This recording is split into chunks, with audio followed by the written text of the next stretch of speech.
As this year is coming to a close, gamers all over the world are looking sadly at 2023. What is in store for Nintendo? So today, I aim to answer that question. We're going to talk about what Nintendo has for 2023, and of course, this is going to be 100% accurate, 100% no, it's not, okay? Don't think this is my predictions for next year. Don't freak out if none of these come true. They're probably not going to. This is just a fun thing to talk about my predictions. So let me know your predictions down below, and let's get into the video. So of course, we're starting out the year in January with Fire Emblem Engage, a game that I think a lot of new fans aren't going to love quite as much as we loved Three Houses, but fans that are returning to the series are absolutely going to love. I think it's going to have a lot of lore and a lot of backstory that ties into other Fire Emblem games.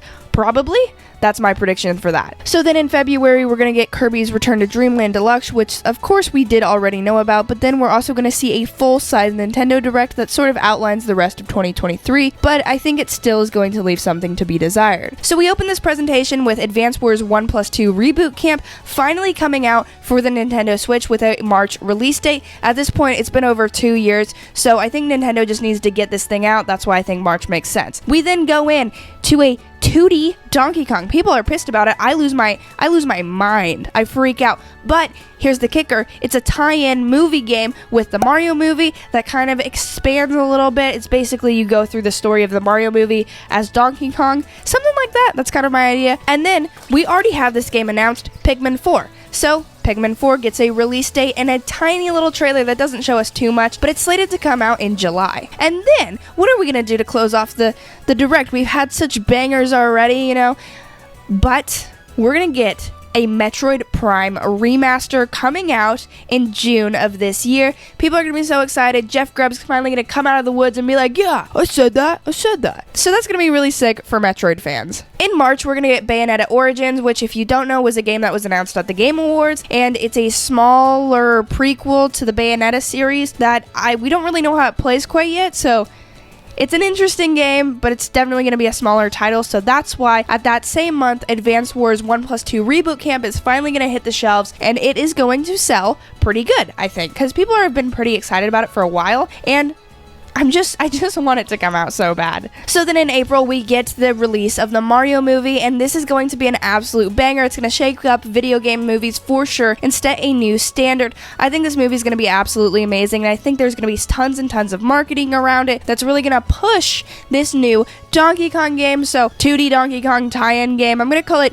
Donkey Kong Bonanza. Sure. So Donkey Kong Banana Bonanza comes out, and you basically go through the story of the Mario movie, or maybe it's like a little prequel thing to the Mario movie. It doesn't really have to be canon, but I think it'd be cool and tie in with the movie, so Nintendo kind of likes to tie things in, so I think it would work. Also in that Donkey Kong game, the Kremlings are back, so we're getting the return of King K. Rool, and I think this is actually pretty plausible because of how big that character has become from Smash Bros. Then at the end of April, we get a Tears of the Kingdom Direct, which gives us a ton of information about this new Zelda game, and we learned something super cool, that you can actually play as Zelda. Oh my god, wouldn't that be sick? I don't actually necessarily think that's happening, but I think it'd be really cool, so I'm hoping for the best, wishful thinking, just putting it out there, And then of course, May is the biggest month of the entire year because we're getting The Legend of Zelda Tears of the Kingdom. People absolutely lose their minds. This game is fantastic. It actually rates better than Breath of the Wild did, and people just love it. People love it. The weapon breaking is gone. The system is refined. It's just immaculate. So in June, we're going to see that Metroid Prime Remaster, and fans are absolutely going to be super divisive about it because they're going to change one minor thing that kind of differentiates it quite a bit, and then people are going to really hate it, but new fans are just going to love it so much. At the end of June, we see a Nintendo Direct that announces Mario Baseball Batter Up. Yeah, that's right. It's kind of on the nose, but a new Mario baseball game, which is super great. Fans are super excited, but people are a little bit worried that it's going to be similar to the other Mario sports games and lack a ton of content at the initial release. But it's slated to come out in September. Next up, we see a 3DS port of Tomodachi Life coming to the Nintendo Switch. After seeing the success that Miitopia has brought, which actually sold pretty well, they've realized we want more games like this surrounding the Mii, so they're giving us Tomodachi Life. game that so many people have been craving, which is super, super exciting. And that game is slotted for release date of August 28th. We then also get the announcement of Pushmo, a franchise that a lot of people maybe thought was dead, but is super popular on the 3DS and has some really great puzzle platforming tricky things. You know, it's a really fun puzzler type game. And so that's coming to the Nintendo Switch August 10th. It's called Pushmo.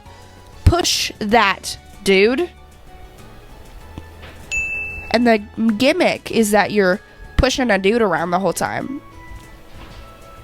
Terrible idea, I know. And then lastly, we see a port of Samus Returns from the 3DS coming to the Nintendo Switch in October, and this is a very exciting port. Now, people don't love this direct because it is filled with so many 3DS ports. You know, 2 of the major releases were 3DS ports, and then we just got a Mario Baseball and a Pushmo, which are pretty niche topics in themselves. But since we already had some absolute bangers this year, people understand that Nintendo's just filling out the rest of the lineup and look forward to that September direct. So then around that time, we also get a Pokemon Presents, which outlines some really awesome games coming to the Nintendo Switch. We're getting a new mystery dungeon coming early 2024, and then we're also getting a remake of the Johto region in Let's Go Johto. And people don't love it, but I kind of like it because I initially liked those Let's Go games, so there's that. But then we kick off July with the release of Pikmin 4, and people really, really enjoy this game. It takes all the best elements from Pikmin 3 Deluxe and allows you to either use motion or button controls and keeps it super streamlined and an absolutely amazing Pikmin experience with a super fun and quirky story. In August, we end up seeing Pushmo, a smaller eShop only title that niche fans really, really love, and Tomodachi Life, a game that so many enjoy, especially those who played Miitopia. In September, we see the release of Mario Sluggers, a game that a lot of people end up really, really liking. However, again, there's sort of a lack of content that ends up getting released as free DLC down the road. However, what's super cool about this one is there is a really great single player mode that is akin to Mario Tennis Aces with a fun story, and it really teaches you the mechanics of the game. In that same month, we actually get a Nintendo Direct Mini, which outlines mostly a bunch of different indies, and we get a trailer for the new Donkey Kong movie, of course starring our boy Seth Rogen, slated for release in 2024. However, to close out this presentation, we get the announcement of a brand new 3D Mario coming in December. And what is this Mario other than takes direct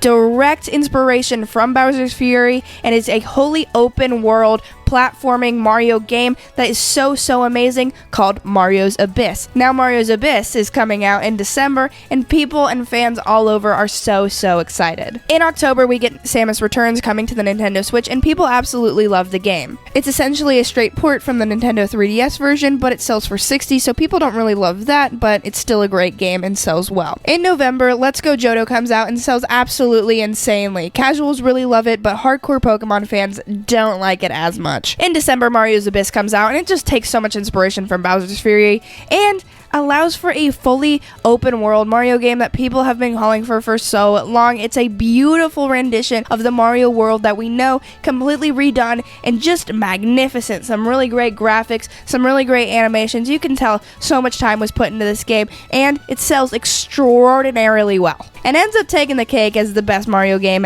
ever. That's right, 64 fans. That game isn't even that good because it's so freaking old. It's just my humble Gen Z opinion, but still. And those are my predictions for what we're going to see from Nintendo in 2023. What do you think we're going to see from Nintendo in 2023? Are you going to like it? Are you excited for this year? Are you nervous? Are you like, this is going to be a really bad year. I'm so scared. Let me know what you think down in the comments below. Remember to like the video if this was a vibe and you thought it was a vibe, and subscribe because I want to talk about all these games that eventually come out. And when I called Mario Abyss and you guys come back and you're like, holy shit, she called Mario Abyss, just remember that I did that. And check out this video right over here about all the games I played in 2022, and they're just super crazy. You know what I mean? I ranked all of them. Every single last one of them, they're right here. All the games I played on the Nintendo Switch, they're there. Okay, so check it out.